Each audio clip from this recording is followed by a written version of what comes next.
سكوتر قطع غير منتشر. سكوتر الكهرباء عموما بره مصر حاجه وجوه مصر حاجه. بادجت لحد 70 80 الف جنيه معاك ان انت تقدر تشتري حاجه 200 سي سي. واثق في الناس اكتر من اللزوم، فكنت بقول كل حاجه وده مش صح. لو عايز اكبر وابني نفسي، تمام وعايز اطلع بره، ماشي وعايز استورد من بره، تمام وحلمي اللي انا اطلع بره واعمل واعمل واعمل واعمل واعمل. ماشي كل عمايل دي بدايه. ماشي. بسم الله الرحمن الرحيم.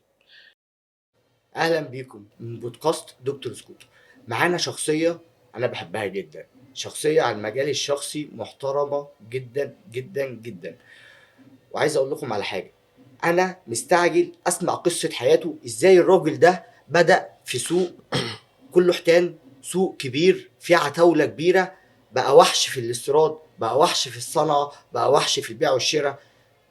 معانا اسامه مهدي. اهلا بك يا باشا. حبيبي ابو حميد، عامل عامل ايه؟ ايه؟ اخبارك الحمد ايه؟ لله، انت منورنا ربنا ومنور يخليك اسكندريه. والله، شرف لينا والله اللي انت قلت ده كله الله يعني. يخليك يا رب. واحنا الحمد لله يعني اقل الناس يعني والله، صدقني مفيش اي حاجه وكله بتوفيق ربنا وبالسعي. انا عايز اقول لك على حاجه، قول لي. انا ذات نفسي بتعلم منك. كلنا بنتعلم والله والله من العظيم بعض، والله كلنا بنتعلم انا من بقول بعض. لك الحلو، بقول لك لا حلو، وانا بتعلم منك ربنا يخليك والله. ومفيش شبهك. ربنا وانا يخليك والله. مستعجل، وزي ما قلت لك انا قايلها من عايز تعرف قلبي. القصص؟ حقيقي ها حقيقي. ماشي. مين اسامه مهدي؟ عايز تبدا منين؟ مين اسامه مهدي؟ بص ومنين انا اسامه مهدي؟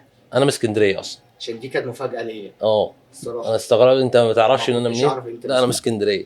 انا من اسكندريه اسكندراني، وبدات مجال الموتوسيكلات من اول 2014. كان بدايه ليا في ايرايد، وجيت في 2000 اخر 2020 بدات ان انا افتح بقى في القاهره.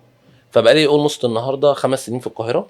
عندنا في القاهره دلوقتي 4 فروع، وفي اسكندريه الفرع الاساسي، وفي الساحل طبعا الفرع السادس. احنا الحمد لله حاليا الشركه عندها 6 فروع. بدايتنا خالص كأسامة كانت من ايرايد، حب الموتوسيكلات، ان انا بحب اصلا اركب موتوسيكلات. فما كنتش افهم اي حاجه من الموضوع كله، وبدات ان انا بعد كده ادخل بقى في المجال واحده واحده. بدات ااجر في الاول. احنا بدأنا ايجار. كنت باجر سكوترز الاول. اصلا في البدايه خالص كانت لسه بقى السكوترات، عارف الفيدل 2 الكلام ده، كانت لسه ايه بدايتها من اول 2013 يعني. بس وبعد كده بدات ادخل بقى في مجال البيع والشراء. بدات طبعا بثقه الناس حواليا، بدات اشتري الاول، وبدات ان انا اخد من ده مثلا سكوترين ابيعهم لحد ما ربنا ايه كرم. وجيت دخلت في 2019 او 2020، غالبا كانت وقت ساعتها في وقت الكورونا. بدات بقى ادخل فكره السوشيال ميديا، وبدات ان انا طبعا كانتش ساعتها موجوده زمان. ما كانش السوشيال ميديا كانتش موجوده. كانت زمانك اشتهرت قوي بالظبط. وضربت معاك. كنت عارف، كنت معروف ساعتها كده. على كنت معروف ساعتها على الايه، على الحدود بتاعه اسكندريه، اللي الناس بتاعت اسكندريه فاهم قصدي. برضه فكره الموتوسيكلات والسكوتر زمان ما كانتش منتشره زي دلوقتي، لان في الاول في الاخر النهارده احنا في 2025 السكوتر بقى وسيله انتقال خلاص فاهم قصدي. زمان ما كانش فيه غير الموتوسيكلات الياباني والهوندا وكل الكلام ده. حقيقي. فجيت برضو في فتره بدات ان انا دخلت مثلا مع حد كان بيجيب شغل من ايطاليا. فبدات ان هو مثلا كان بيجيب الشغل، وانا كنت باجي مثلا في المينا بتفرج على اللي انا عايزه وباخده. بدات ان انا اشتغل برضو شويه في الياباني لحد فتره ما منعوا الاستيراد بتاعه الموتوسيكلات الياباني. كان الموضوع طبعا ليجال اكتر. فبدات ان انا ادخل على الزوم بتاعه السكوترز والموتوسيكلات الصيني في 2019. ده فتره طلوع من الجيش، وفي نفس الوقت كانت بقى ساعتها ايه السوق بدأ يتحرك شويه للسكوترز والموتوسيكلات وكده. بدأت اخد الطريق شويه ان انا ادخل في الحته دي، وان انا ابني ثقه بقى للعملاء. الموتوسيكلات يعني عموما حاطط نفسي في جريد بي بلس، اللي هو السكوتر الموتوسيكل، لان في الاول وفي الاخر هعرف ابيع للايه للكوميونتي اللي انا هعرف اتعامل معاه فاهم قصدي. ليه؟ لان في الاول وفي الاخر انت بتختار انت عايز تبيع ايه فاهم قصدي. المجال بتاع الموتوسيكلات ده كبير جدا، عايز تبيع موتوسيكل بمليون جنيه، ولا عايز تبيع موتوسيكل ب50,000، ولا عايز تبيع موتوسيكل ب100,000 فاهم قصدي. صح. فانت لازم تختار من البدايه اصلا انت عايز تبيع لمين متارجت هذه فئات. بالظبط. ليه؟ لان انت في الاول وفي الاخر كل حاجه ليها ستاندرز. عايز تفتح مثلا في منطقه، عايز تبيع موتوسيكل شعبي هتفتح في منطقه شعبيه. عايز تبيع منطقه مثلا هاي كلاس تفتح في حته عاليه صح. حقيقي. ليه؟ عشان انت التارجت نفسك الاودينس بتوعك، دي اهم نقطه. عشان انت لما تيجي تفتح مشروع لازم الاول تذاكر مشروعك عامل ازاي. بس والحمد لله بقى بعد ان احنا بعد 2020 نطلع بقى على القاهره ونفتح بقى الفروع يعني. طب اسامه مهدي تمام. بنى نفسه بنفسه ولا اهله ساعدوه زي لا، ما؟ اهلي موظفين تمام. انا فروم سكراتش يعني من الزيرو.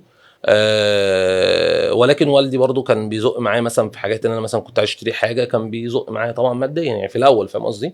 ولكن برضو كان التجاره بتاعتي ان انا ايه اجرت مش عارف ايه، اشتغلت شويه في الكلاب، الكلام ده طبعا مسكت فلوس يعني، فاهم طب انا قصدي؟ هسألك سؤال. قول لي. انت نجحت ونجاح الحمد لله، الحمد لله. ايه الخساره اللي خلتك تتعلم وتوصل للنجاح ده؟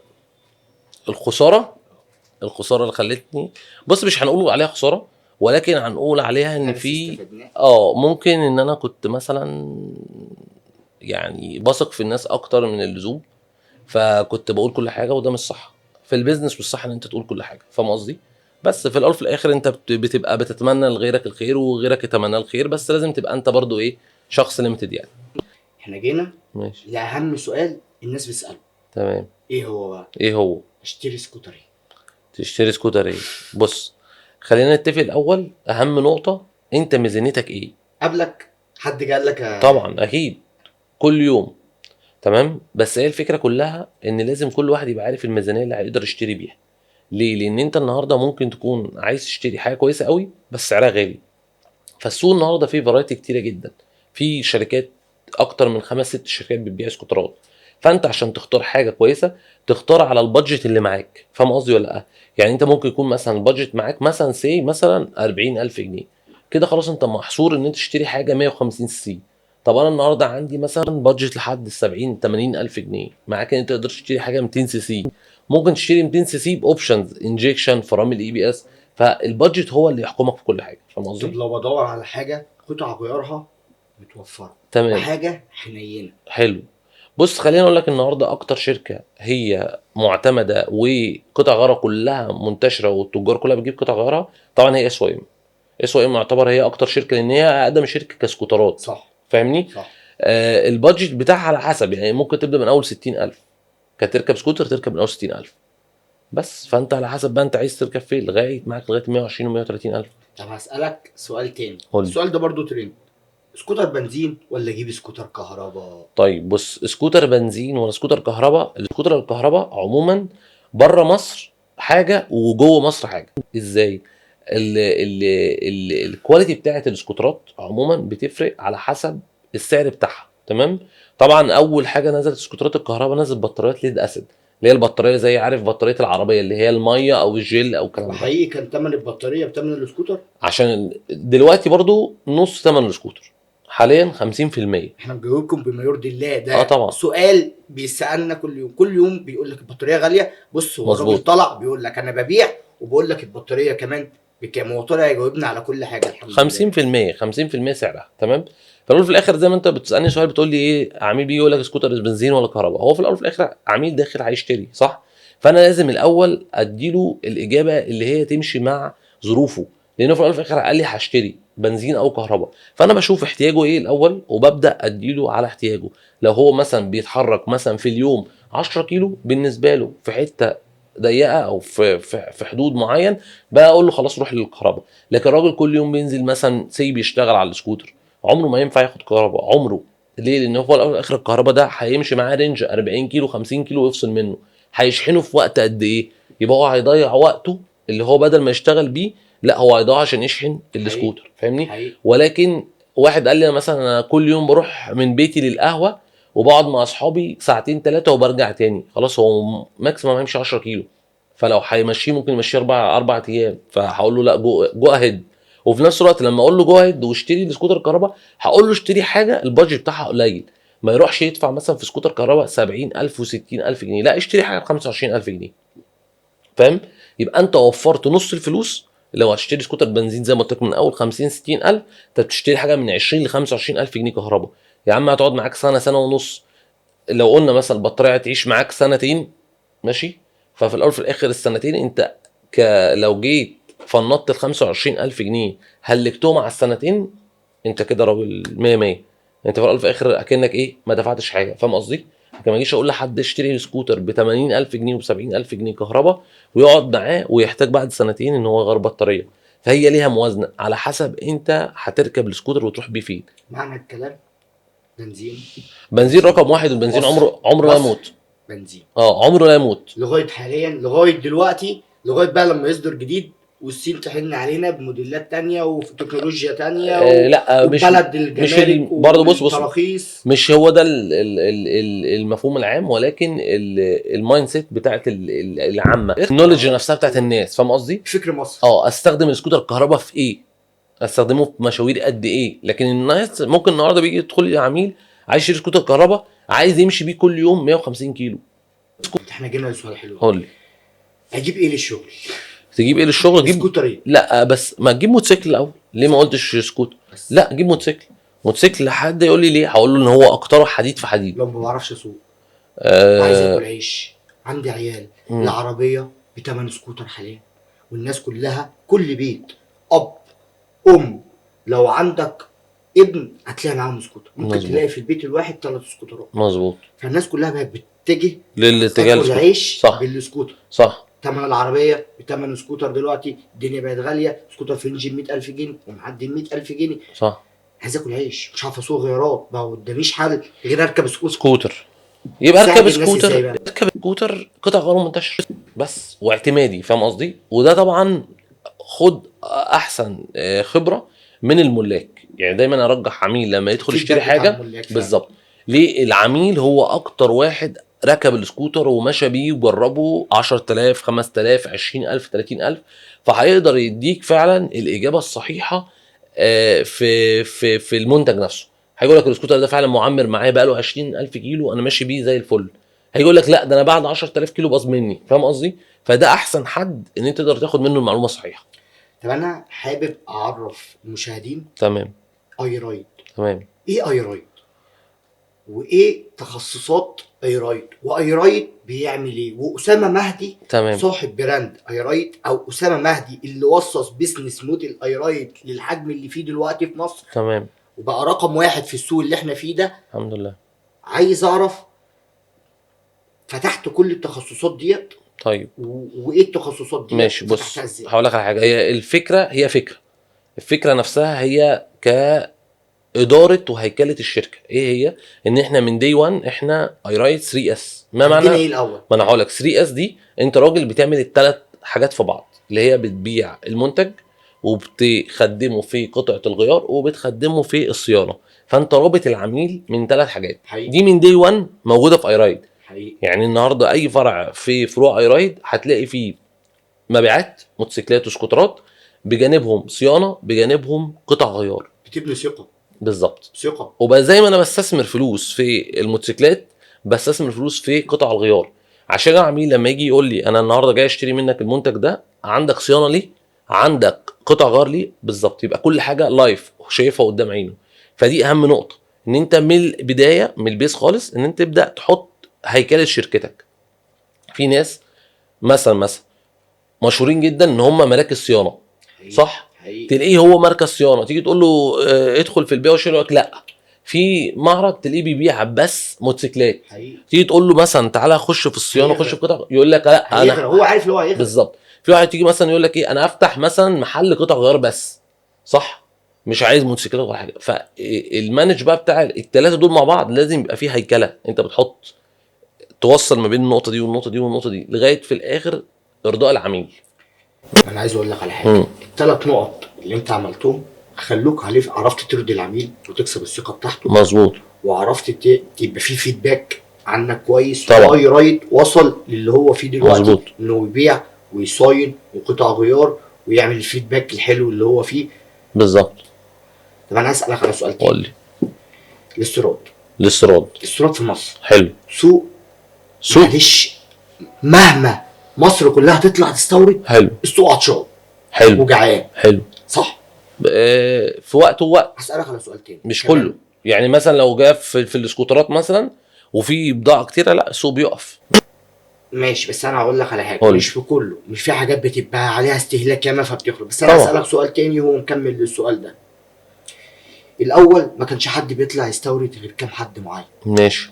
وانت عارف البضاعه الاول ملاك الاسكوتر والمكن عموما كانوا بيشتكوا ازاي من الجوده.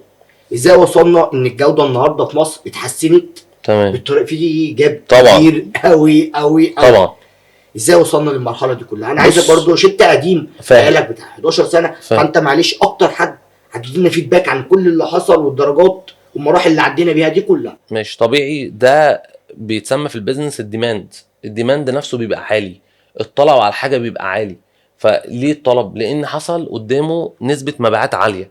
يعني انت مثلا تيجي النهارده احنا في 2025 غير من 10 سنين فاتوا، كام سكوتر اتباع في خلال ال 10 سنين فاتوا؟ فاصبح ان انت النهارده لو كنا بنتكلم مثلا من 2015 كان في مثلا 1000 سكوتر بيتباع في السنه، النهارده انت بتبيع 15 و20 الف سكوتر. حقيقي فانت في اخر خلال 3 سنين بالذات ممكن الكيرف يبقى عامل بالظبط كده، ما نزلش بسبب العربيات. بالظبط. فكل ده ديماند عالي، الطلب عالي، فلازم تقابله ان الناس تجيب قطع غيار، ويقابله ان الناس كتير تستورد. فاهم قصدي؟ سوق اتفتح جديد، حاجه جديده اتفتحت، انت النهارده حاجه بتكبر وشغاله. فاهم قصدي؟ فلازم تلاقي مستوردين كتر، وكل واحد بقى بيمانج الحته بعقله. ممكن واحد يقول لك انا مثلا هجيب حاجه بكواليتي معينه عشان الزبون اللي عايز يدور على حته معينه. فاهم قصدي؟ عشان كده لازم تلاقي كوبي واصلي. صح؟ واحد عايز يكسب، ايه واحد تاني عايز يكسب، يبيع ايام عشان يكسب، مش فارق معاه الكواليتي. في المؤاخذه اللي احنا بنقوله الكلام ده، بس ده حقيقي موجود، حقيقي بص، موجود. في كل حاجه، في كل حاجه، بس في الاول وفي الاخر صدقني اللي بيجيب البضاعه الوحشه بتقعد معاه. بس احنا بقى عندنا دلوقتي مم. درجات بنستوردها من بره اه احسن كواليتي، اه احسن من الاصل. في آه، حاجات دخلت في الاخر الكواليتي بتاعها جامد قوي، فهو في وهي الاول وفي بقت الاخر ما كله تصنيع بره يعني هو كله تصنيع بره. بس انت على حسب انت عايز جريد ايه بي سي، انت عايز تعمل ايه. فاهم قصدي؟ ما كل على حاجه على حسب انت عايز تدفع ايه. فاهم؟ ما في واحد ممكن عميل يدفع في سلعه ببلاش، وفي يدفع اغلى حاجه. صح؟ زي ما انت جيت دلوقتي جيت اقول لك تعالى البس تيشيرت، البس تيشيرت كوبي ولا تلبس تيشيرت اصلي؟ تيجي تقول لي والله انا لو معايا فلوس الاصلي هشتري الاصلي. طب انا لو معيش خلاص هشتري الكوبي. صح؟ هي نفس الفكره. في واحد ممكن يروح يشتري تيل فرامل كوبي على قد فلوسه، ولكن مثلا انا اقول لك بخبرتي لاي عميل مثلا، انت ممكن تركب اي حاجه كوبي ولكن في الحاجات اللي مش اساسيه. لكن اي حاجه تخص الموتور، عمره، حاجات كهرباء، حاجه تكون اساسيه في السكوتر بتاعك او الموتوسيكل بتاعك، طبعا رقم واحد لازم تركب الحاجه الاصليه، ولو ما لقيتش الاصلي تركب على طول الهاي كواليتي. انا هسألك على سؤال تاني، سؤال مش للجمهور، ماشي سؤال للمراكز اللي بتحب تكبر. ماشي انا لو عايز اكبر وابني نفسي تمام وعايز اطلع بره ماشي وعايز استورد من بره، تمام وحلمي اللي انا اطلع بره واعمل واعمل واعمل واعمل واعمل ماشي كل عمايل دي بدايه. ماشي. بسم الله الرحمن الرحيم ايه؟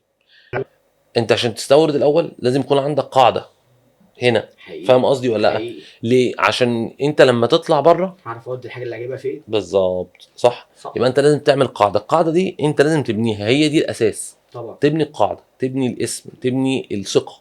خلاص؟ لما تطلع بقى بره انت بقى بعينك هتقدر تشوف اللي انت شايفه بعينك وطريقه النجاح للناس. فاهم قصدي ولا لا؟ انت بره في الاول وفي الاخر السوق مفتوح، تقدر تعمل اللي انت عايزه. صح؟ هتقدر تسافر تجيب اللي انت عايزه وتجيبه على مصر. طبعا انت بقى هتبدا تاخد خطواتك بقى، تعمل بطاقه استيراديه. بس عمر اللي هيبدا اول مره ما هيعرف يعمل كل الكلام ده، لازم يروح لحد يبدا معاه، ده الصح. بص، ما ابداش يعني بطاقه تبدا مع استيراديه، حد، قصدك ايه؟ تدخل مع حد يعني؟ لا، اطلع لحد يستورد لي، ابدا عليه الاول وابدا ممكن بالراحه وابدا صغير، ما ممكن ابداش على عمايه وابدا لا، بسرعه عشان ما اقعش. ما انت محدش قال لك تطلع على معاك، بس قصدي في الاول وفي الاخر عادي عايز تروح مع حد روح مع حد، بس في الاول وفي الاخر ما انت هتشاركه، دي هتبقى شراكه. مش شراكه، امال؟ هو اللي يجيب لي الحاجه خلاص ونسبه. بيزنس يعني. بالظبط كده، خلاص عادي بيزنس. بيزنس، ايه المشكله؟ هتلاقي حد مثلا هيقدر يستوردك الحاجه دي، وانت يبقى في بيزنس ما بينك وما بينه، مفيش مشكله، ليه لا؟ فاهم قصدي؟ الشمس بتشرق للجميع. فاهم حقيقي قصدي؟ فانت ما فيش مشكله، السوق مفتوح. وطول ما انت بتعمل حاجه صح وهتفيد الناس وهتفيد او هتفيدك وكله بالحلال، فايه المشكله؟ فاهم قصدي؟ الفرق بس زي ما قلت لك في فكر كل واحد، ده اللي بيختلف عني عنك عن اكس عن واي زد. فاهم قصدي؟ كل واحد ليه فكر. بس اسالك اهم سؤال، قول لي. اهم سؤال بالنسبه للعملاء اللي عندنا، انا عشان متخصص في الصيانه، ماشي. ايه اهم حاجه عندك عشان تتغلب على الريتلين بتاع الصيانه او المرتجع بتاع الصيانه؟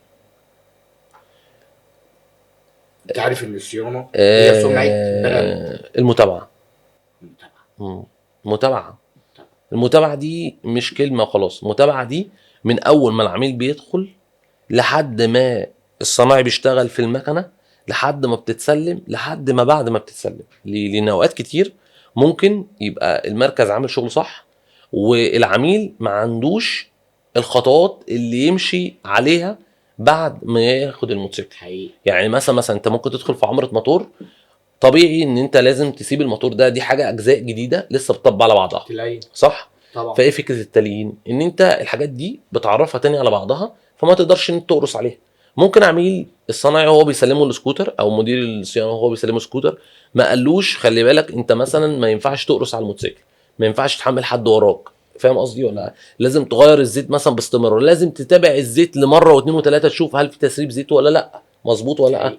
فالصنايعي ما قالوش الكلمه دي، او مدير الورشه ما قالوش الكلمه دي، ياخد هو السكوتر ويمشي يترس بيه، عليه، يترس عليه، يروح مكسر كل الشغل اللي ايه اللي اتعمل. ما هيدخن ابيض، ما هياكل زيت، يبقى ما هي هنا عمرو عبوز. يبقى هنا هنربط كل ده بالايه؟ بالمتابعه. لو في متابعه زي الدكتور كده، طب لو رحت للدكتور كشف عليك، روح اعمل لي اشعه وروح اعمل لي كده، تمام، هتاخد دواء 1 2 3 4، بيقول لك ايه قبل ما تمشي؟ الزياره الجايه الاسبوع الجاي. حقيقي. ليه؟ عشان يشوفك في خلال الاسبوع ده ويكشف عليك ويطمن، بعد ما يجي يكشف عليك الزياره الثانيه، لا والله انت 100 100 خلاص، تقدر خلاص ايه تجري. فاهم قصدي ولا لا؟ صح. نفس الكلام في البيزنس موديل، ان انت لازم يبقى فيه فولو اب، المتابعه من كل حاجه، ولازم المتابعه دي زي ما فهمتك مش في الاخر، المتابعه دي طبعا من بتعمل. اول ما العميل بيخش لحد ما بيستلم وبيجرب الموتوسيكل. حقيقي. بس لان في ناس كتير جدا ما عندهاش ثقافه الصيانه، ما عندهاش ثقافه فاهم قصدي ولا لا؟ هي دي نقطه مهمه، دي نقطه مهمه، في ناس ما بتاخدش بالها، في ناس ما تعرفش حاجه عن الصيانه. في حاجه في ده اللي دي انا ده جزء اكتشفته، طبعا. ان لو هو مش شرط وبرضه في نقطه، انت مش بتجبر الناس ان هي تعرف حاجه عن الصيانه، ان هو في الأول وفي الاخر هو واثق في احمد، فجاي لاحمد فمغمي عينه، بس صح؟ احنا اكتشفنا حاجه تانية خالص. قول. الناس اصلا بتبقى جايه مستغربه ان السكوتر فيه زيت تاني غير زيت الموتور. انت فاهم اصلا؟ فاهم. انا اشتريت واهملت وما دورتش صح. في وما ناس سالتش في الحاجه اللي انا بقيت راكبها. وفي ناس كتير بتجيلنا مثلا بيقول لك مثلا انا اشتريت سكوتر من معرض جديد وقال لي امشي على الزيت ده، وما اعرفش ان في زيت هتغير، حقيقي. صح؟ حقيقي. ما هي دي بقى الفكره، ان ما فيش فولو اب اصلا من الاول. وفي معارض ما بتعرفش الناس تلين ازاي، بيبقوا جايبين سكوتر جديد، في ناس تروح تقول له دي خبره بالسوق، دي خبره السوق، دي بقى اللي ممكن لما انت بتدخل في مجال مش همك حاجه غير ان انت تبيع، ابيع شايف وخلاص. عينك على المنافس ان هو بيبيع فقط لا غير، لكن الشطاره ان انت تذاكر، حقيقي. تذاكر عشان خاطر تعرف تشرح للي قدامك، فاهم قصدي؟ احنا كلنا في الاول وفي الاخر بنتعلم من بعض يعني. طب ايه رايك في سوق السكوترات في مصر؟ بس لا بقى عامل ازاي؟ لا من حلو 11 طبعا. سنه لغايه لا النهارده. لا طبعا في فرق نمو، كبير قوي. في نمو كبير. في نمو. واسكندريه بالذات. اسكندريه عشان مقفوله فانت حاكم عليها طبعا، لا عشان مقفوله طبعا صغيره، مم. لكن لا السوق كبير، لو رحت طنطا ولا لا لا رايح بينا على فين؟ لا مين السوق. السوق؟ لا خير ان شاء الله. فين والله بجد؟ لا ان شاء الله، لا في ازدهار طب طبعا. الحرب اللي في السوق. ايه الحرب طيب؟ ما معنى الحرب؟ بمعنى حرب كله بقى بيجتهد عايز يبقى احسن. معلش انا هسألك سؤال على ماشي. حاجة عشان تفهم معنى حرب مين. ماشي. من 3 سنين امم قبل السوشيال ميديا، امم معلش يعني طريقة فيديوهاتي وطريقة فيديوهاتك فرقت قوي في السوشيال ميديا. تمام. ما كانش العميل بيلاقي حد بيقول له في فلتر بيتنضف، فاهم. فلما لقى بقى في فلتر بيتنضف، لقى اللي في حد قلبه عليه، مظبوط. بدأ يبني ثقة. معلش احنا في سوق كلنا تجار، مظبوط. فانت بتمشي مرحله مرحله كانها رقعه شطرنج. انا احرك العسكري ده ازاي؟ ماشي. الخطوه دي الخطوه دي. فانت هنا بيعمل ماركتنج، هنا بيكبر، هنا انا عايز اكبر. السوق بقى كبير. السوق عشان كده انا بقول لك رايح بينا على فين. والحرب اللي احنا فيها كلها اتطورت، احنا اتطورنا. معلش يعني بص مش يعني ده السوق اللي من سنتين نهائي. احنا لو فتحنا من سنتين السوشيال ميديا فاهم كانش فاهم. ده سوق بس مصر ده نهائي. مش، بص هي مش حرب، فاهم قصدي؟ مش حرب. قصدي حرب، قصدي حرب في الاجتهاد. احنا بقينا برضو السوق اتطور، ما هو العميل ما كانش لاقي كل الحاجات والاوبشنات دي. طب يعني طب الاهتمام. ماشي، ما انت في الاول وفي الاخر ده رزق بتاع واحد يعني انت هتسعى ربنا هيكرمك طبعا. فما لهاش علاقه يعني، فاهم قصدي؟ يعني كلها في الاول وفي الاخر بتبقى مرضيه. يعني لو رحت لاي حد سالته في مهنته وهو بيجتهد وبيسعى بالحلال هتلاقيه اصلا مرضي، فاهم قصدي ولا؟ بس انا عايز اقول لك على حاجه، قول. اللي بيحصل ده بيفيد العميل. إيه هو ده في سؤالي. اسعار يعني؟ هو ده لا، امال اجتهاد المركز ده، اجتهاد المعرض ده، اجتهاد ايراي، اجتهاد سي كذا. قصدك يعني كل السوق ده لما يبقى زحمه بيفيد العميل في مش الاخر؟ الزحمه. امال انا لما اتطور وانت تتطور اه وانت تتطور. انا بقول لك ما فهمت. كانش هو ده سوقنا من سنتين، السوق كله اتطور، فهمت. السوق قلب المنافسه لما بتبقى عاليه، حقيقي. المستفيد بقت هو شرسه مش العميل. عاليه المستفيد هو العميل. حقيقي. طبعا دي شيء اساسي، ولكن في الاول وفي الاخر دايما لازم بتلاقي كل واحد عنده ميزه، صح؟ بس استحاله تلاقي واحد شبه واحد، لان لو واحد شبه واحد يبقى هو واحد بيقلد واحد. لازم يبقى في اختلاف، لازم يبقى في اختلاف، لازم يبقى في فكره جديده عن حد. فاهم قصدي؟ كل واحد متميز بحاجه، بس استحاله تلاقي الدنيا كلها كوبي بيست. صعب، استحاله. عمرك ما هترضي كل بس الناس. في تجار عادي، يعني في تجار مثلا انت عندك مثلا بتوع الذهب، تدخل شارع كله ذهب، صح؟ حقيقي. كلهم شغالين على سعر سوق يوم واحد، مظبوط ولا لا؟ ايه اللي بيختلف؟ حاجه واحده بس، صح؟ ايه هي؟ هتبني ازاي انطباعك مع العميل؟ لا، الذوق. ذوق الصاغي، اه، يعرف يعمل الخاتم شكله عامل ازاي، يقلد الموضه، صح هو ولا لا؟ انطباعك اللي انت هتبنيه مع ولكن العميل هتجيبه ازاي، وهتبني ما ثقتك انا بقول لك وتفضل في ايه، مكان مع الذوق عميلك. الذوق حقيقي الذوق، صح ولا لا؟ حقيقي. ف ممكن صح، ما كلهم ماشيين على حسب الذوق. تعريفه واحده. اه لا، تعريفه واحده السوق. يعني صح، النهارده سعر الذهب بكام، كله ماشي على السعر. كله سعر ما واحد. ينفعش مثلا حد سعر بينافس ذوق. حد يروح يقول له طب انا هقلل لك في سعر الذهب، هو اخره يلعب في المصنعيه، صح ولا لا؟ ولكن هتلاقي كل واحد اختلف. تلاقي واحد مثلا عمل باكينج حلو جدا للخاتم الذهب، صح؟ عمل مثلا شكل شيك، دور على اشكال بره فبدا يصنع منها، فبدا يتشهر بالحته دي. فهي دي الاختلاف، كل واحد لازم يبقى عنده اختلاف. ما ينفعش السوق يبقى كوبي بس، حتى لو في الاول وفي الاخر التسعيره واحده، ما ينفعش. فاهم قصدي؟ بس ايه الموديلات الجديده اللي شفتها في اخر زياره في المعرض بتاعك؟ انت كنت بره في الصين قريب. في اكما ولا في الصين؟ في الصين. في الصين شركات طبعا كتيره جدا. بص، هي الصين اكتساح. دلوقتي الصين في 2025 عملت حاجه جامده جدا، ان هي بدات تشتري الشركات الايطاليه. ازاي؟ الصين بدات تدخل في مشاركه مع مثلا مصنع ايطالي. المصنع ده ايطاليا الكوست بتاعها والضرائب عاليه جدا في التصنيع، فالايطاليين طبعا اكتر ناس مشهوره بالموتوسيكلات. فايه اللي بيحصل يجمعوا في الصين. بالظبط؟ فبيدخلوا شراكه وبياخدوا الديزاينات بتاعتهم ويروحوا الصين وينتجوا في الصين، بحيث ان يبقى لو كوست وفي نفس الوقت الديزاين عالي. بس حقيقي انا اتشرفت بيك ربنا النهارده، يخليك والله. وفدتني بمعلومات ياما، ربنا يخليك. اتعلمت منك. ربنا وهفضل يخليك اقول لك والله. برضو احنا في سوق اكيد طبعا لازم والله، شرف اتعلم لينا. منك واتعلم كلنا بنتعلم والله من بعض. بالظبط كده، كلنا ربنا بنتعلم يخليك، من وحلقه بعض جميله عشان جدا نكبروا والله. ونفيدوا الناس. ربنا يخليك يا أحمد. وانا حقيقي بجد مبسوط وانت ربنا نورتني يخليك والله يا جدا ابو حميد. النهارده. ربنا يخليك. بس كده، واستنونا في الحلقه الجايه من بودكاست دكتور سكوتر. كل سنه وانتم طيبين بمناسبه رمضان. سلام. مع السلامه.